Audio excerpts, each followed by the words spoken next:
No início dos anos 90, o mercado de jogos estava em uma intensa guerra de consoles. A Sega, com o Mega Drive, precisava urgentemente de um ícone que fosse a antítese do Mario. Cool e anti-establishment.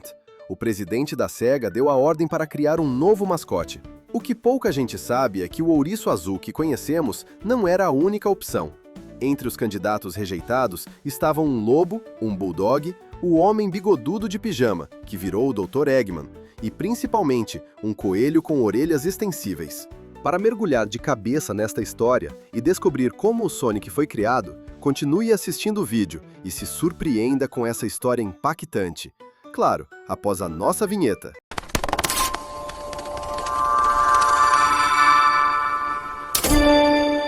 Olha só, o ano era 1991. E a indústria de videogames, ela não estava só competindo não, ela estava em guerra. De um lado do ringue a gente tinha a Nintendo, um verdadeiro império, né? Construído em cima do carisma daquele encarador, o Mario. E do outro lado, a Sega, a desafiante. E ela precisava, assim, desesperadamente de um general para liderar suas tropas nessa batalha. A missão era muito clara, criar um ícone que fosse a cara dos anos 90. Tinha que ser rápido, ousado e o mais importante de tudo, tinha que ser cool. Pois é, essa pergunta é o coração da nossa história de hoje.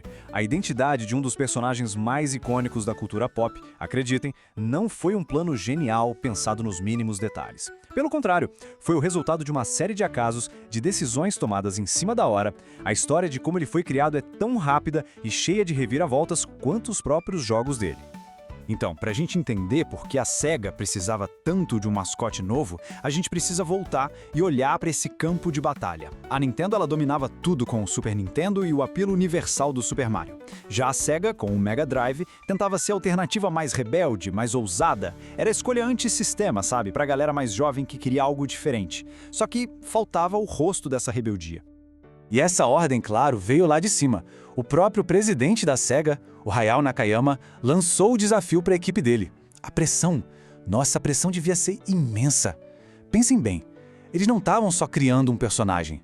Eles estavam literalmente forjando a principal arma da Sega nessa guerra dos consoles.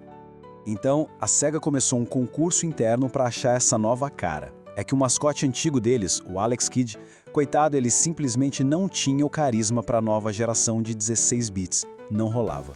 Então era hora de voltar para a estaca zero, começar tudo de novo. E as ideias que apareceram, bem, digamos que foram no mínimo bem peculiares. A lista de candidatos que foram rejeitados parece até piada. Uma coleção de personagens que se perderam no caminho. Tinha de tudo. Um lobo patriota, um bulldog, um piloto e até um senhor de bigode de pijama. E olha, guardem essa imagem porque curiosamente a gente vai ver esse design de novo mais tarde. Mas no meio de todas essas ideias meio malucas, uma delas começou a se destacar de verdade. O grande favorito da disputa era um coelho, chamado Fuse the Rabbit. A ideia principal era que ele usaria as orelhas dele, que eram longas e flexíveis, para pegar objetos e jogar nos inimigos. O conceito era bem interessante, né? E por um bom tempo, tudo indicava que o grande rival do Mario seria um coelho. Ué, mas peraí. Se o coelho era o favorito, o que foi que deu errado? Por que ele não foi escolhido? A resposta, e aqui a história fica boa, não tinha nada a ver com a aparência dele. Tinha a ver com a filosofia principal do jogo que a equipe estava criando. Um conflito de ideias que mudou absolutamente tudo. E aqui a gente chega no ponto crucial da história. O programador Yuji Naka, ele tinha uma obsessão, uma ideia fixa na cabeça. O conceito de impulso ininterrupto. Ele queria que quem estivesse jogando sentisse uma velocidade constante, uma progressão fluida, sem parar, sabe? Super rápida. Qualquer coisinha na jogabilidade que forçasse o jogador a frear, mesmo que por um segundo, estava totalmente fora de cogitação. E aí que tá o grande problema do coelho. Pensa só, para ele usar as orelhas, ele teria que parar, pegar alguma coisa e só depois arremessar. Essa pausa, por menor que fosse, quebrava totalmente a filosofia do Yuji Naka, do tal impulso ininterrupto. A mecânica do personagem batia de frente com a alma do jogo. Aí a equipe teve uma sacada genial para resolver isso. A solução foi a seguinte: o ataque principal do personagem seria rolar. Ele se transformaria numa bola, num projétil vivo. Desse jeito ele podia atacar e se mover ao mesmo tempo, mantendo a velocidade o tempo todo. Era perfeito. Só tinha um problema. Um coelho rolando em altíssima velocidade ia só se machucar todo, né? Não faz sentido. Eles precisavam de um animal que combinasse com essa mecânica. Então a busca se resumiu a 2 finalistas. De um lado, um tatu, por causa da carapaça protetora. Do outro, um ouriço com os seus espinhos. Os 2 poderiam rolar e atacar sem nenhum problema. A decisão final veio da pura percepção. O que parecia mais rápido? Um ouriço, com aqueles espinhos pontudos, passava uma imagem de mais velocidade, de mais agressividade. E foi assim que o animal foi finalmente escolhido.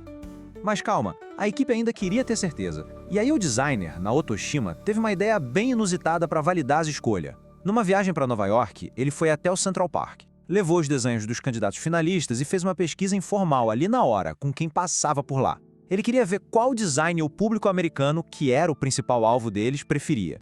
E o resultado foi claríssimo. O ouriço ganhou de lavada, foi o mais popular. Mas a parte mais curiosa foi o segundo lugar. Lembram daquele senhor de bigode e pijama? Pois é, ele ficou em segundo. A equipe gostou tanto daquele design que decidiu não jogar fora. Em vez disso, transformaram ele no vilão icônico, o Dr. Eggman. Ou seja, uma pesquisa informal no meio de um parque acabou definindo o herói e o vilão do jogo de uma vez só. Ok, com o animal finalmente batido o martelo, começou a próxima fase. Como transformar um simples ouriço num ícone da cultura pop. A equipe começou a montar a aparência e a personalidade dele, peça por peça, e as inspirações vieram dos lugares mais inesperados que se possa imaginar.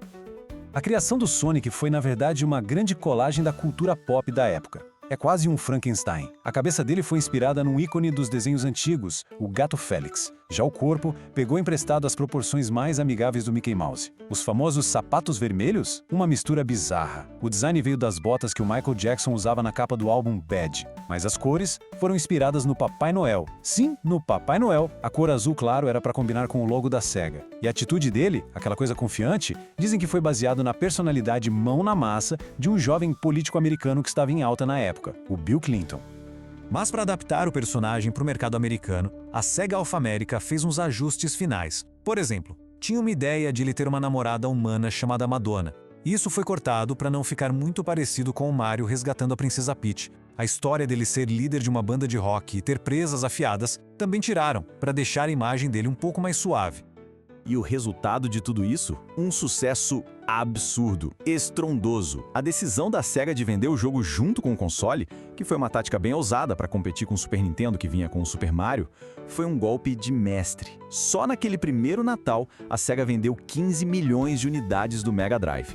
Eles passaram a dominar 65% do mercado. Aquele ouriço azul não só salvou a empresa, ele colocou a Sega no topo do mundo. E tudo isso nos traz a uma reflexão final, né? Fica a pergunta no ar. O que teria acontecido se a mecânica do coelho não batesse de frente com a visão do Yuji Naka? Será que a gente teria um ícone tão forte, tão duradouro?